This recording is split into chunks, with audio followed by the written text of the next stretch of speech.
Ngeri, Jepang bakal adopsi strategi Manchester City, demi habisi timnas Indonesia.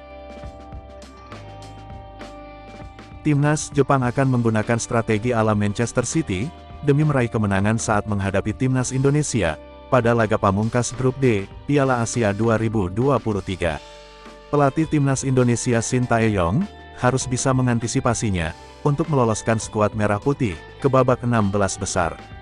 Jepang menelan kekalahan mengejutkan 1-2 dari Irak, di matchday kedua Grup D Piala Asia 2023, pada Jumat, tanggal 19 Januari tahun 2023 lalu.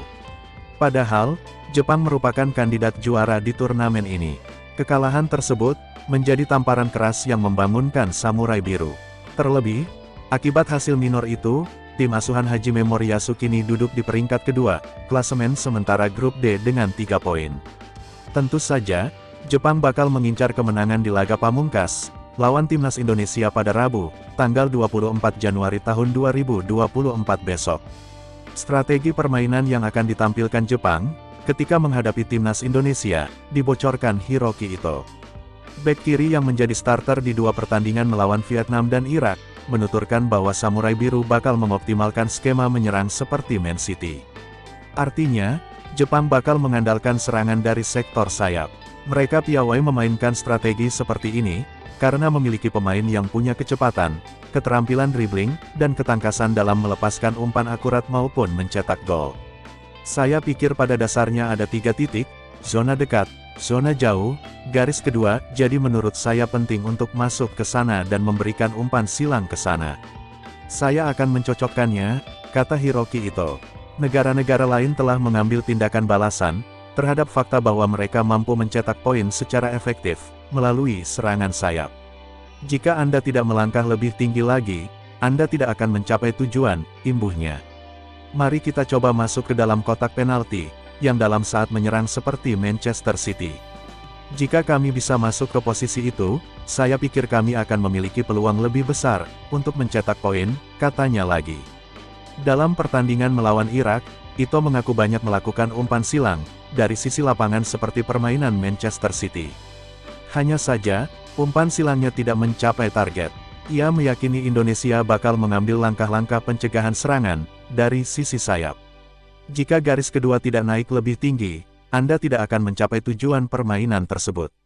Oleh karenanya, sinkronisasi perasaan dengan pemain depan sangat penting, lanjutnya. Ia meyakini strategi ala Manchester City, bakal efektif melawan Indonesia. Apalagi, Kaoru Mitoma dikabarkan mulai bisa diturunkan lagi. Pemain klub Liga Inggris Brighton dan Hove Albion itu, sudah mengikuti sesi latihan penuh, jelang lawan Indonesia. Ia terus melakukan penyesuaian menu latihan, usai pulih dari cedera pergelangan kaki kiri. Dengan adanya Mitoma, Jepang diyakini bakal memiliki sosok seperti Jeremy Doku, di Manchester City yang tampil menusuk, dari samping melalui skill dribbling kelas tinggi. Lanjut ke berita selanjutnya. Prediksi starting timnas Indonesia vs Jepang di Piala Asia 2023, Shin Tae-yong ubah strategi. Pelatih timnas Indonesia, Shin Tae-yong, diprediksi akan melakukan sedikit perubahan dalam susunan pemainnya, saat bersua timnas Jepang di Piala Asia 2023 Qatar. Timnas Indonesia bakal menghadapi Jepang dalam partai terakhir, Grup D Piala Asia 2023, Altumama Stadium, Doha, pada Rabu, tanggal 24 Januari tahun 2024, malam WIB. Shin Tae-yong diyakini akan mempertahankan pakem 3-4-2-1, untuk melawan Jepang. Namun, dengan pemilihan pemain yang berbeda, demi menyesuaikan karakteristik Jepang. Trio lini pertahanan Sandy Walsh, Jordi Amat, dan Justin Hapner, dapat dipertahankan untuk menjadi tembok Hernando Ari, yang tidak tergantikan di bawah mistar gawang timnas Indonesia. Asnawi Mangkualam bakal turun di wingback kanan timnas Indonesia, sedangkan Sain Patinama mempunyai peluang, untuk bermain di wingback kiri, buat menggantikan Pratama Arhan.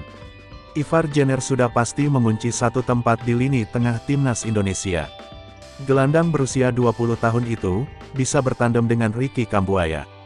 Kambuaya dapat menjadi pilihan yang realistis untuk Shin Tae-yong, mengingat gaya bermainnya sebagai petarung dan ngotot, demi meladeni lini tengah Jepang yang dipimpin Wataru Endo.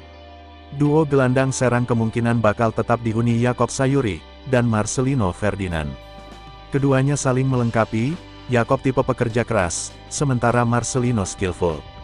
Di lini depan, Shin Tae-yong diprediksi masih akan mengandalkan Rafael Struijk. Pelan-pelan, penyerang berusia 20 tahun itu mulai menunjukkan kontribusinya di timnas Indonesia. Shin Tae-yong masih mempunyai beberapa pemain yang bisa menjadi alternatif seperti Rizky Ridho, Elkan Bagot, Pratama Arhan, Egy Maulana Fikri, dan Witan Sulaiman, untuk diturunkan.